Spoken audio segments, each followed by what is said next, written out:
Today we would like to go over some of the things that I feel that is important. There's a one hormone issue that I felt that I missed out, and also a study has come out that I'm going to share with you later on. So when it comes to health issues, so we are talking about having a healthy immune system. That is one of our best defense against anything that might be happening around.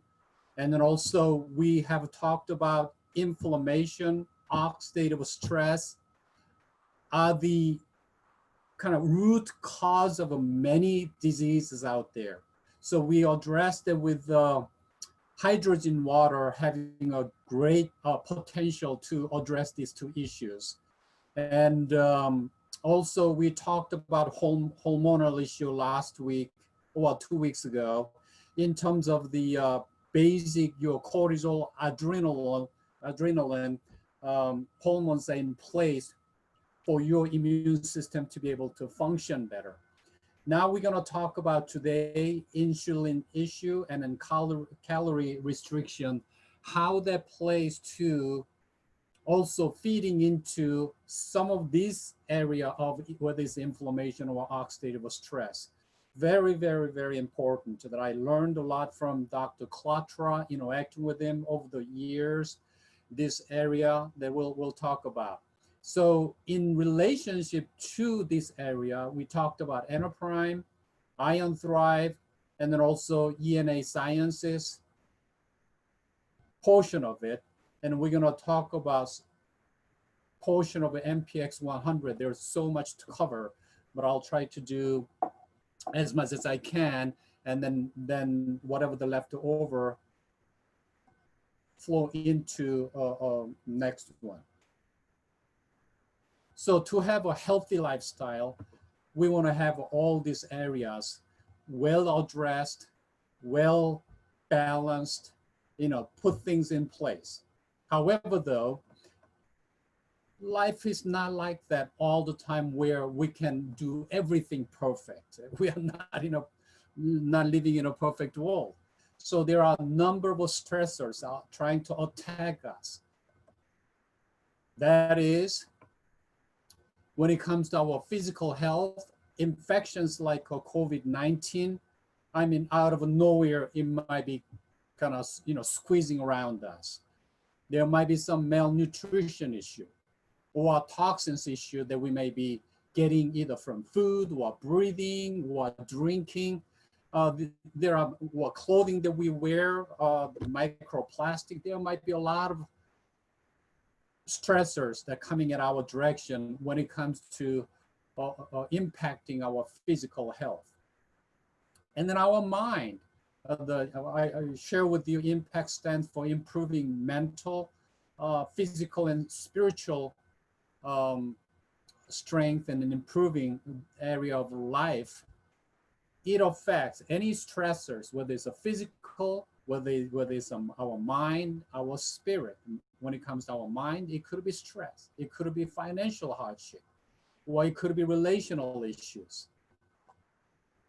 One second.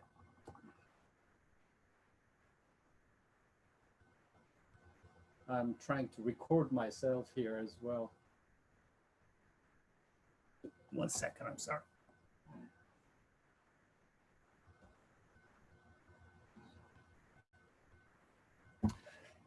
It could be any of those when it comes to our mind, the attacking our mind. When it comes to our spirit, me personally, I believe in God. I walk with God, and but at times though, my mind might be wandering out there. Sometimes unhealthy thought. Okay, today I don't want to go to church, or I don't want to read Bible. Or it could be any other issues that leave a room for spiritual attack that can have an implication, spill over to our mind and as well as physical health. It could be, so what I'm noticing is that when we are weakened, when we are attacked in those areas, for example, like a corona or COVID-19, basically it's out there, but it tends to that overall environment with the COVID-19 exposes our weak spot. We can blame the government, we can blame the leaders, we can do a lot of things. I'm not talking about that. Individually, of course, it'll impact the nation and institution and then family, but at the same time, it seems to be exposing our weak spot with this COVID-19 situation.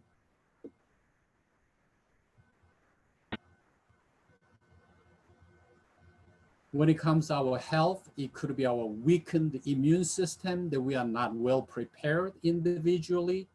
All of a sudden, there's infections going on, we are not prepared. Or as an institution, states, towns and cities and government, we are dealing with that. It could be physical, it could be a mental issue, it could be hospitals that we are trying to gather whatever personal protection equipment as much as we can. We've seen that front responders, what they are going through. All of a sudden, many people are laid off, and all of a sudden, when we are not prepared at worst time, financial issues started popping up.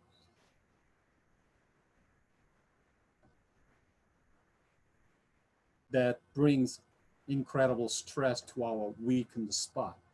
Relationally, I see some people, you know, a family is supposed to be spend a lot of time together at home. Inevitably, I guess, or sometimes when we are not well prepared with our relational skills, some people can be the victim of spending too much time at home. That brings some conflicting situation. If you don't resolve it wisely, it can be difficult, as well as a spiritual walk. That when we are not well prepared in that direction, it can bring tremendous challenge to our overall life. Basically, what I'm saying is that COVID-19 seems to be exposing our weak spot. One of the area that I wanted to go over this time is that the area of a hormone that I left off of last time. There's some correlation going on between COVID-19 and a male hormone, testosterone. I thought that was interesting that I would like to share with you today. That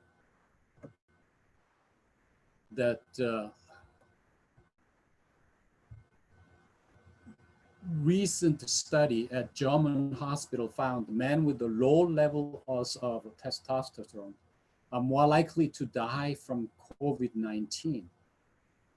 And then out of a 45 lab confirmed COVID-19 patient, and then 35 of them were men, and then 33 of them needing ventilation, found out good portion of them were low in their male hormone. So the way that they tested when they brought into ICU, if they were given any treatment whatsoever, they tested all the hormone levels. And as you know, hormone is known to regulate the immune response. So we cannot really separate a lot of things. You know, immune system is one thing and hormone is another. It is all intertwined in our body marvelously. However, due to the external environment or the choices that we make on a day-to-day basis, that cause us to being challenged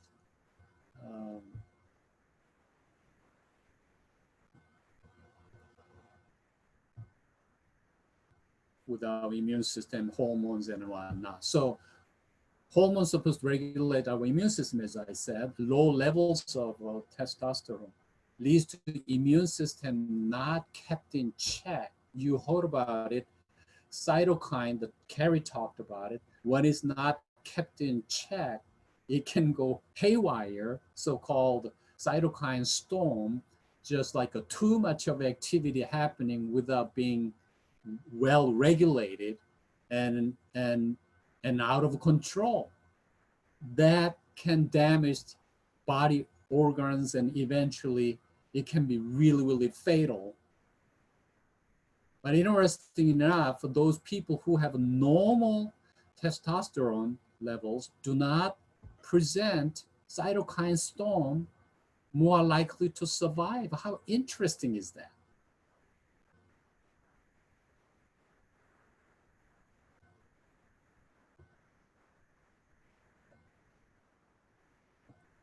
Another one that when it comes to when we are not well prepared, or what those people who might be going through with their diabetic situation, this is another area of concern for those doctors at hospitals and one. This is according to American Diabetic Association.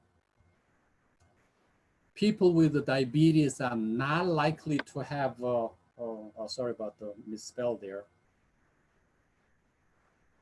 more easily to get a COVID-19, no, than the general population.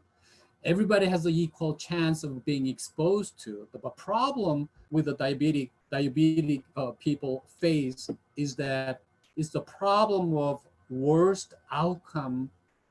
People with the diabetes have much higher rate of a serious complication and then death than people without diabetes.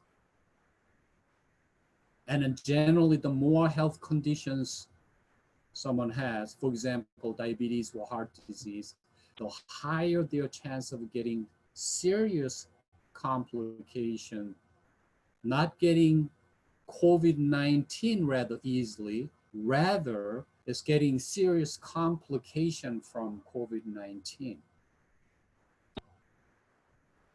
So it is those infections and stressors like COVID-19 expose our weakness. So it is all the more reason that on a day-to-day basis that we take care of our body to do as best as we can to address whether it's our sugar issues, too much carbohydrate issue, or our weight issue,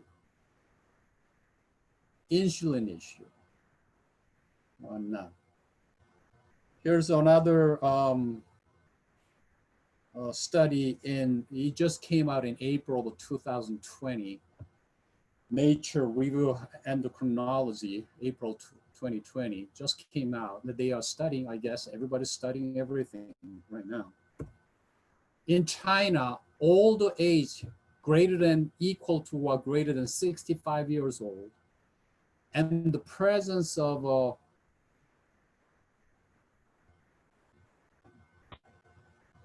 comorbidities, that's pre-existing conditions are associated with the more severe course of COVID-19 in patients infected with the novel COVID-19. Among the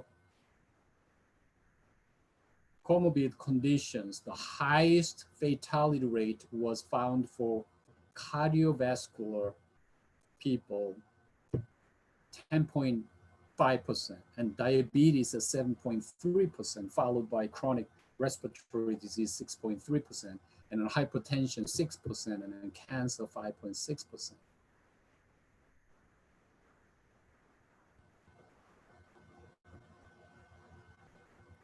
And then here's a chart. They are saying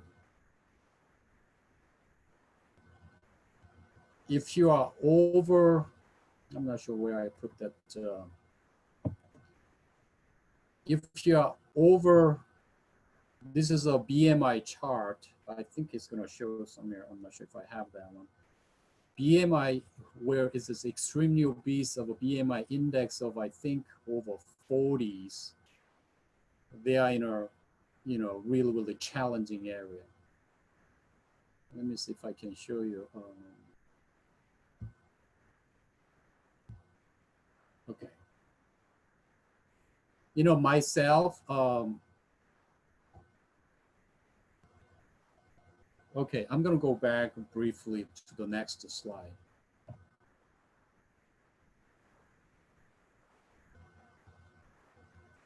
And here's the BMI and COVID-19 index, and I'll show you. Among 4,103 patients with COVID-19 at an academic health system in New York City, BMI greater than 40 was the second strongest independent predictor of hospitalization after old age. Furthermore, a small study from University Hospital in France reporting data from 124 patients with the COVID-19, the need for invasive mechanical ventilation was associated with a BMI greater than 35 kilo per square meter, independently of other pre-existing conditions. So going back to the BMI chart here, if it's a 35, this is for, I believe this is for men. So this is something that you can get online, just BMI chart of woman and or man. I think this might be man. And so OB 35 would be, depending upon your age, let's say, I'm 6 feet here. Then your weight pound, I'm about 100 and let's say 60. I'm about 21 or so. But if I go, just way up there, 40, 35 and up, it brings us some challenging situation. That's what appears to be saying here.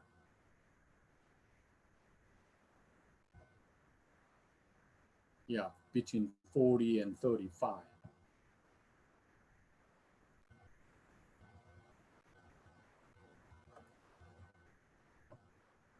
And then also he said the parameters mediating this high risk are thought to include impaired respiratory mechanics, increased airway resistance, and an impaired gas exchange, as well as other pathophysiological features of obesity, such as low respiratory muscle strength and lung volumes.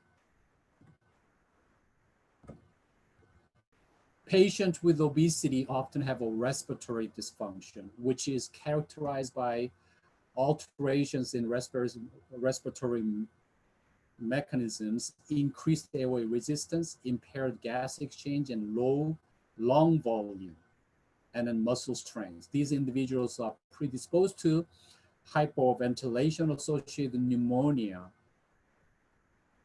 pulmonary hypertension, and cardiac stress. Obesity is also associated with an increased risk of diabetes, cardiovascular disease, and kidney disease, preconditions that are considered to result in increased vulnerability to pneumonia-associated organ failure.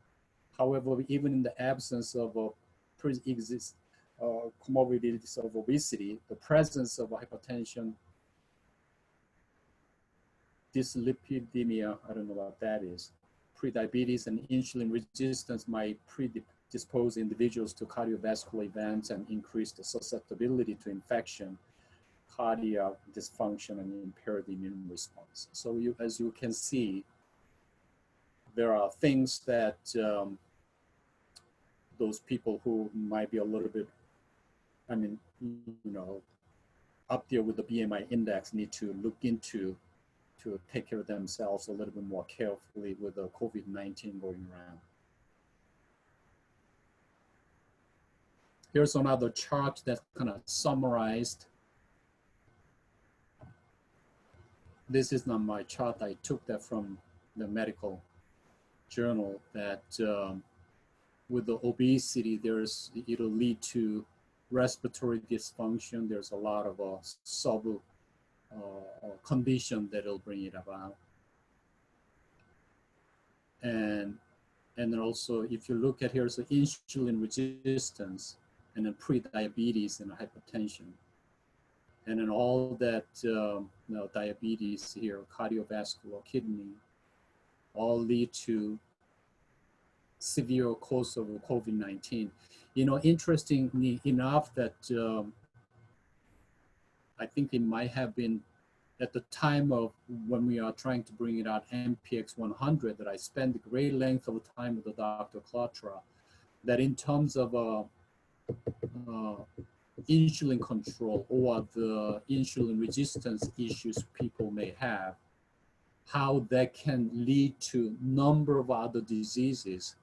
Interesting enough that insulin resistance actually increased the inflammation as well as the oxidative stress is all correlated.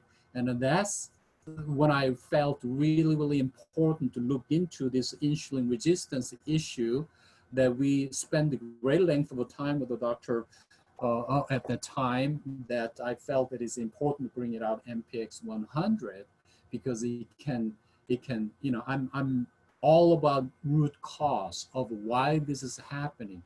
With the hydrogen water, we talked about oxidative stress and an inflammation is, are the root cause of many diseases, out there.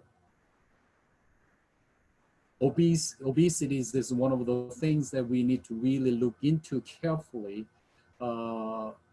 as a lifestyle issue, in a greater sense, that we need to tackle that issue. So what do we do? What can we do? So these are some of the areas that we have been talking about, or have talked about, we'll continue to talk. Number one, insulin issue, calorie issue, which I'm gonna address a little bit more. Immune system, to some degree, we address that. Oxidative stress and inflammation, we address that.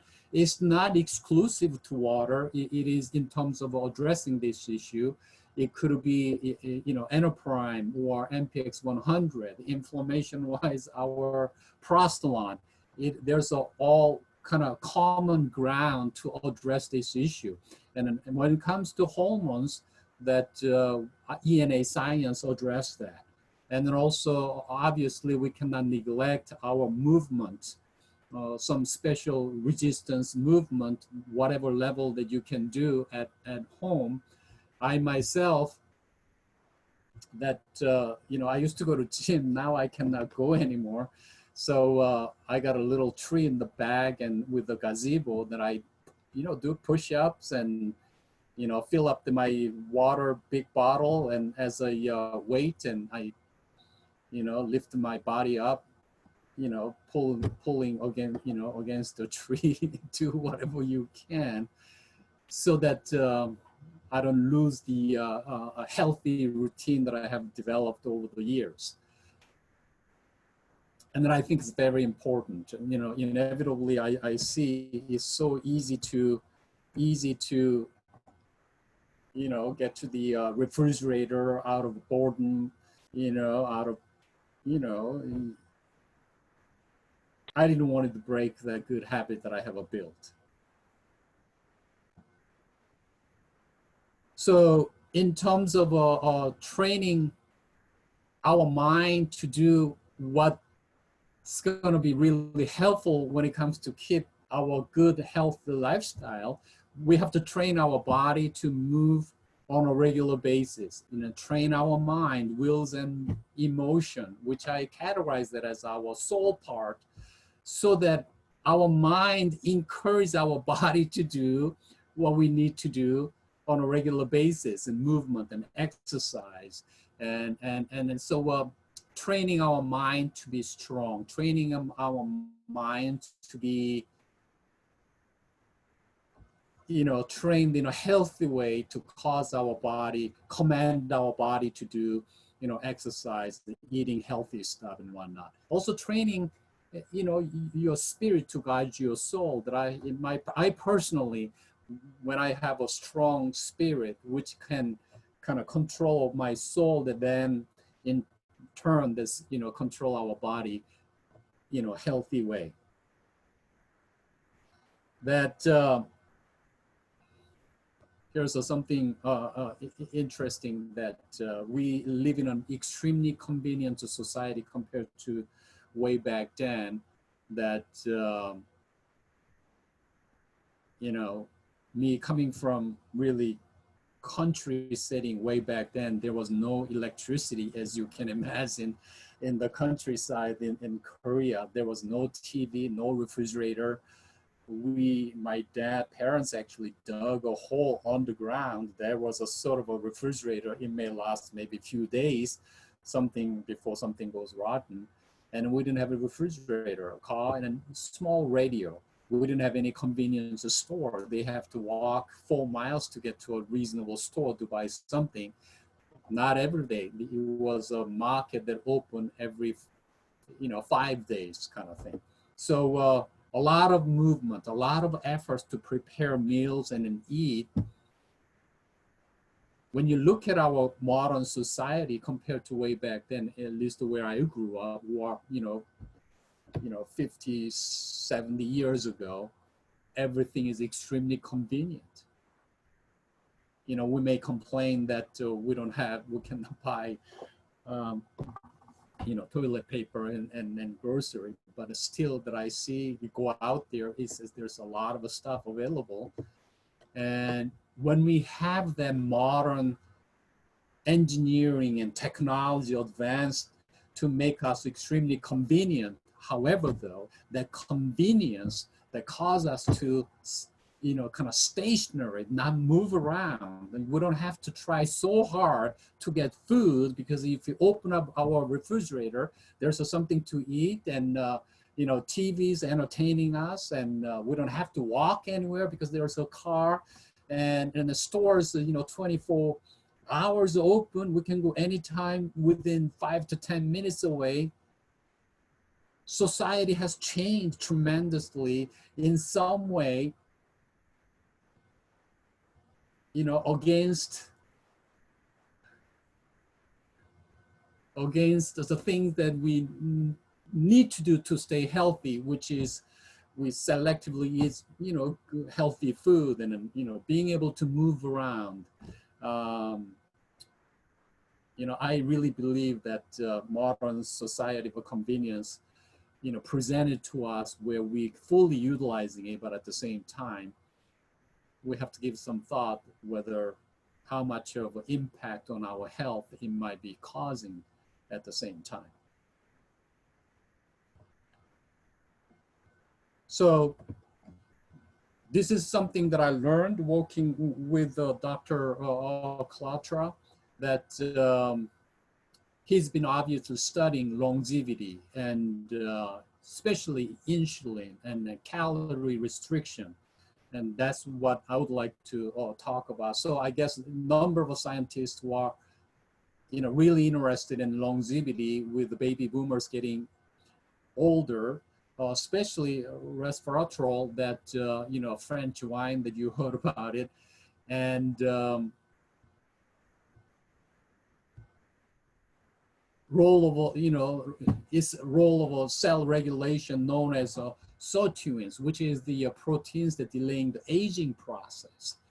But however, sirtuins have not been demonstrated in higher organisms like a people and a human being. However, though, they studied to find out 2 mechanisms that's shown to reliably increase health and lifespan. And then I'm going to spend a great length on that one, all the scientific data next time. I'm not going to go into all the details today, but they found the 2 mechanisms. What are those? One is insulin issue. The first life extender is the lowering the level of insulin. And I personally believe we are consuming too much of a sugar-related, or too much of a carbohydrate out of proportion, ever so conveniently, and that it's impacting our overall health when it comes to weight and obesity issue, diabetes issue. Insulin is a master regulator of overall aging in all known species, determining the rate and expression of aging in multiple body systems. Interesting. Next one. 1/3 of hypertension people have elevated insulin. So he's been just talking to my ear about this issue, that need for regulating insulin so that it doesn't, we don't create the insulin resistance in our body. Very, very important. So lowering the level of insulin. Second one is the, also before I go into, okay, I'll go into it. The second life extender is about the restricting calories, which usually have a lowering of a circulating insulin levels.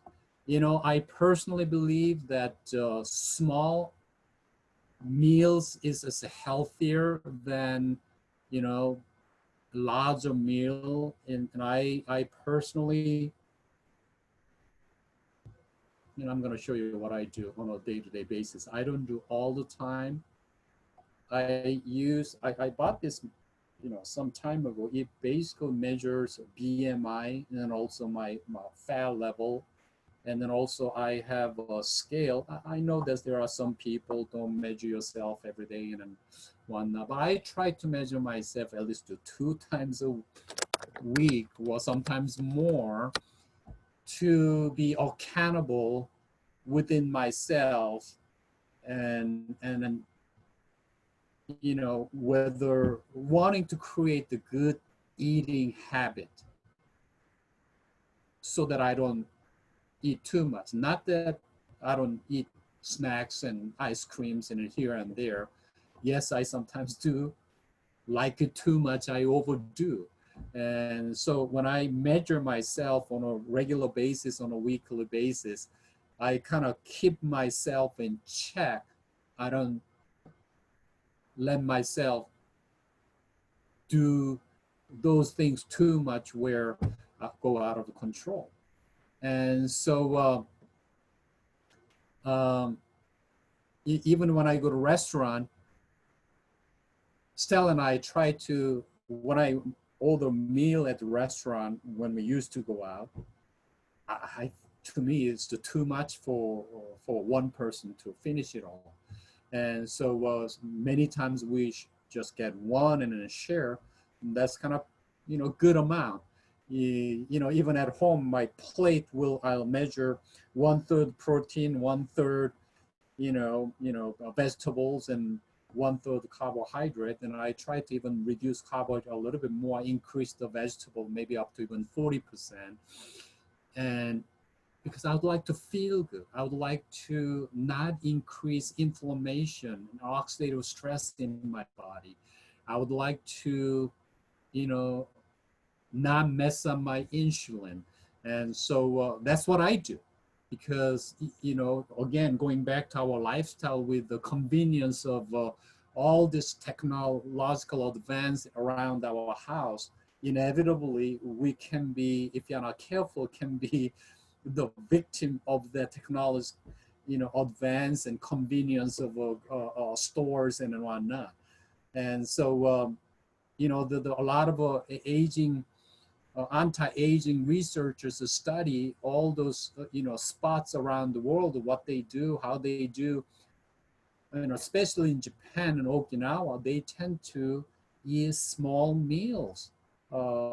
Maybe 3 times, maybe more than 3 times, I don't know, but small meals instead of large meals that overload our body.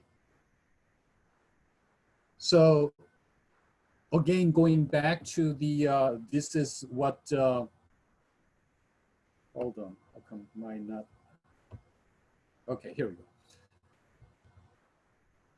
Triad of inflammation, oxidative stress, immune cell aging represent important pre-disease mechanism.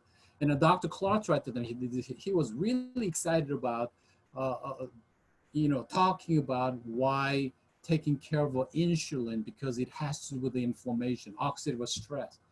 Just like hydrogen water helps you with the inflammation, oxidative stress, but also insulin, well-balanced insulin can help with your inflammation, oxidative stress, and immune cell aging. And otherwise,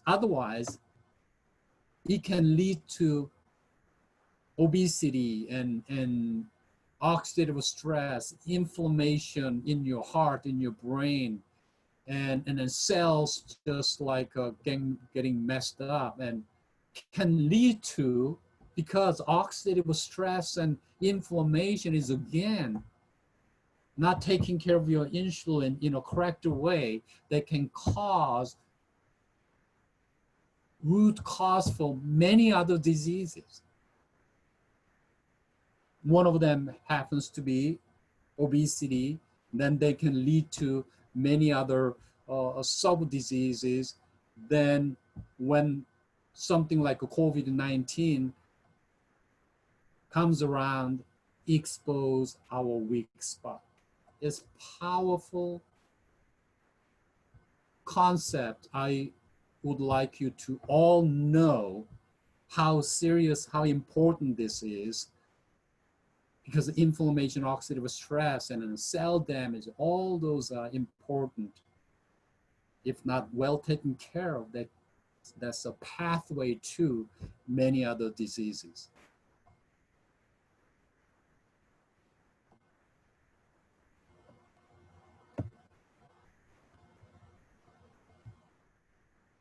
Okay, so we talked about this one. Insulin resistance increases oxidative stress and an inflammation in all age-related diseases. Insulin resistance, immune overactivation ages immune cells. Reversing insulin resistance reduces inflammation. So we have all the good reason to reverse the insulin resistance.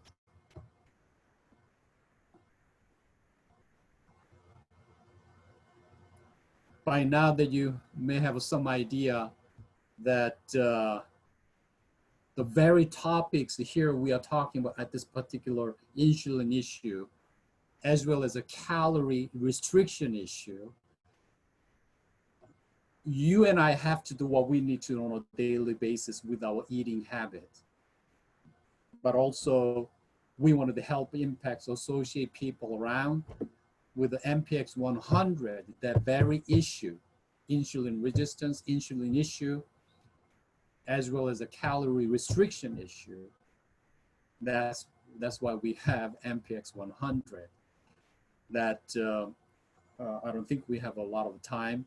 That's going to be the next topic that I'm going to go into. All the some science behind it. I got all this paperwork that Dr. Clotran and I myself worked to come up with MPX 100. It's a marvelous, wonderful product that, you know, since Dr. Clotran presented, we haven't gone in detail about this wonderful product. Carrie is the one of the greatest just believer and proponents of this MPX 100. So I would like to go over this one, some science and some interesting things by evaluating Bama County in west side of a Himalaya region, that scientists obviously went in there, research why there are so many centurions live there. Also visited, you know, scientists studied in Okinawa. What do they do? We have an extremely interesting, you may not know that the MPX ingredient has a patent on it that I'm going to share with you from a totally science aspect, something that we can all appreciate more I'm not sure if it's going to be next week, probably a week after next week. I'm going to share with you all in depth about MPX 100.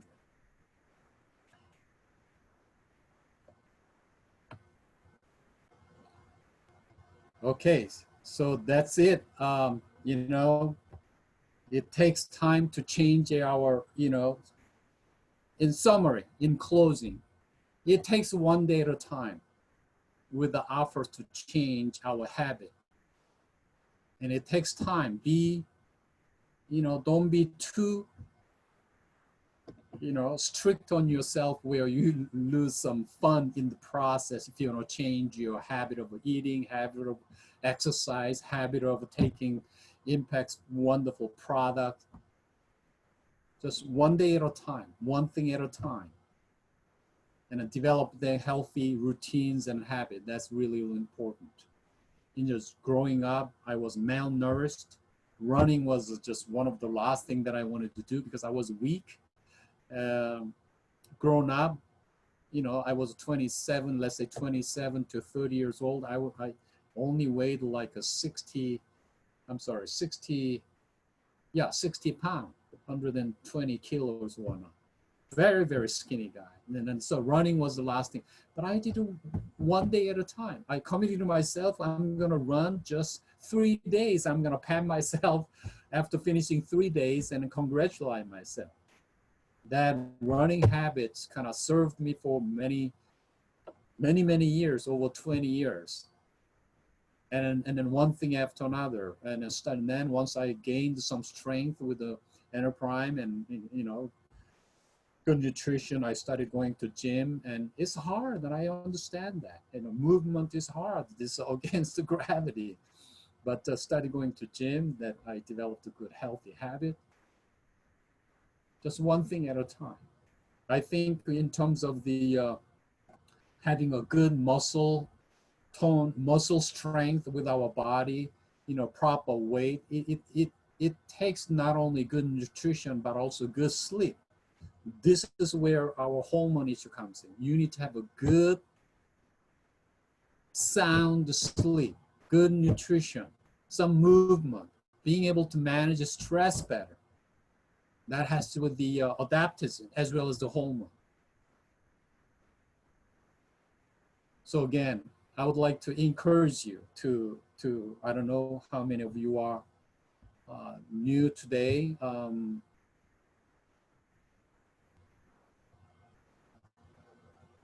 But let's take a healthy journey to be healthier lifestyle so that something like a COVID-19 doesn't attack our weak spot. And then God bless you. Thank you for your time today, and we'll meet you soon.